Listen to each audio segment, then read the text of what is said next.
الصلاۃ والسلام علیک یا رسول اللہ یا آلک و اصحابک یا حبیب اللہ، الصلاۃ والسلام علیک یا نبی اللہ علی آلک و اصحابک یا نور اللہ۔ کہ درود پاک نعمت کتنی بڑی ہے، درود پاک پڑھنے والے کے وارے نیارے ہو جاتے ہیں، اللہ کی رحمتیں نازل ہوں، رب کی طرف سے سلامتی نازل ہو، تو اور کیا چاہیے؟ اس پرفتن اس خطرناک دور میں جب بلائیں ہیں، وبائیں ہیں، ٹینشنیں ہیں، پرابلمز ہیں، خوف ہے، اور ہر بندہ چاہتا ہے کہ وہ سیکیور رہے، صبح گھر سے جائے شام گھر خیر سے آئے، کاروبار پہ خیر رہے، گھر میں خیر رہے، فیملی میں برکت رہے، وہ کون سا طریقہ ہے جس سے مجھے یہ سیکیورٹی مل جائے؟ مجھے بتاؤ کہ جس کے سر پر رحمتوں کا سایہ رہے اسے پھر کیا پرابلم ہے؟ اور اللہ کی رحمت کس کے ساتھ ہے کہ جو ایک بار درود پاک پڑھے اس پر 10 رحمتیں نازل کی جاتی ہیں۔ صلو علی الحبیب صلی اللہ تعالی علی محمد صلی اللہ علیہ وسلم۔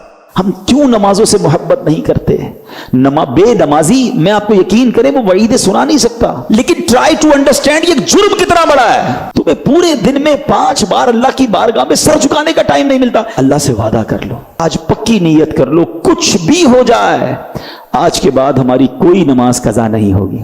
آپ کو پتا ہے نمازی کو تحفہ کیا ملے گا؟ ہائے ہائے، نماز کے فضائل تو سنو یار۔ نماز کو عماد الدین کہا گیا، دا پلر آف اسلام۔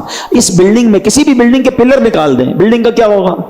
گر جائے گی نا۔ ہماری بلڈنگ میں پلر ہی نہیں، اگر ایمان کا پلر ہے اسلام، نماز جو ہے۔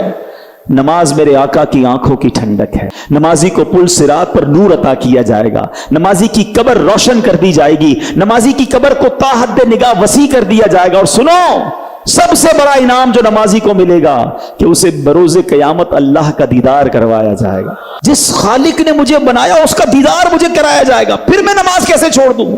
اور اس کے برعکس اشجع الاقرا، حدیث کے الفاظ میں بیان کر رہا ہوں، ایک گنجا سانپ بے نمازی پر قبر میں مسلط کر دیا جائے گا، جو قیامت تک نماز نہ پڑھنے کے سبب اسے مارتا رہے گا۔ کیسے برداشت کریں گے؟ کیا فائدہ اتنے بڑے بڑے گھروں کا، اتنے پیارے بیڈ رومز کا اور اتنے خوبصورت باتھ روم کا؟ جس قبر میں جانا ہے اگر وہاں سانپ اور بچھو ہے تو بیکار ہے یہ گھر۔ ارے دنیا میں اللہ نے اچھے گھر دیے، اب قبر بھی اچھی بنانے کی فکر کرو نا، کہ میں مروں تو ادھر بھی چین سے رہوں۔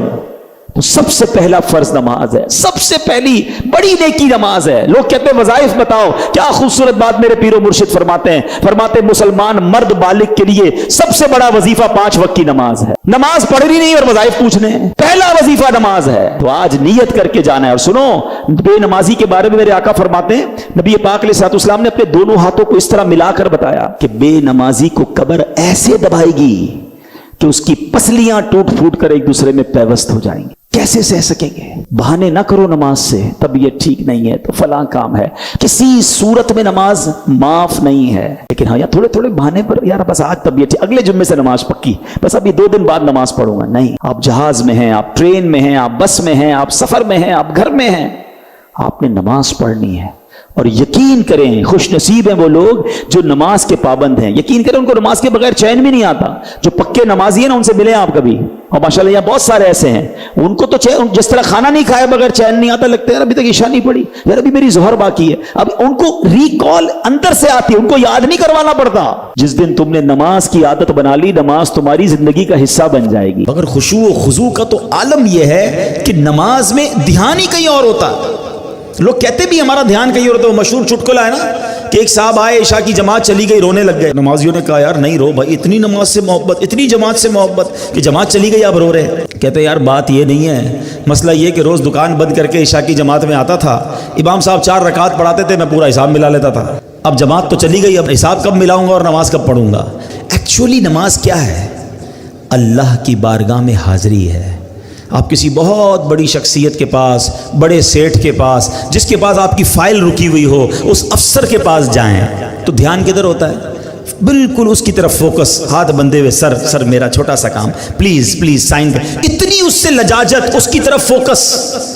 اور خدائے احکم الحاکمین کے دربار میں آنا ہے، دھیان کہیں اور ہے، سوچ کہیں اور ہے۔ خود سوچو، شرم آنی چاہیے۔ جس کا نماز میں دھیان کہیں اور ہوتا ہے اس کو خود ہی اپنے آپ سے شرم آنی چاہیے، اور یہ شرم ہی، یہ گلٹی ہی تمہیں دھیان دلا دے گی، تمہیں خشوع دلا دے گی۔ اور دوسری بات کہ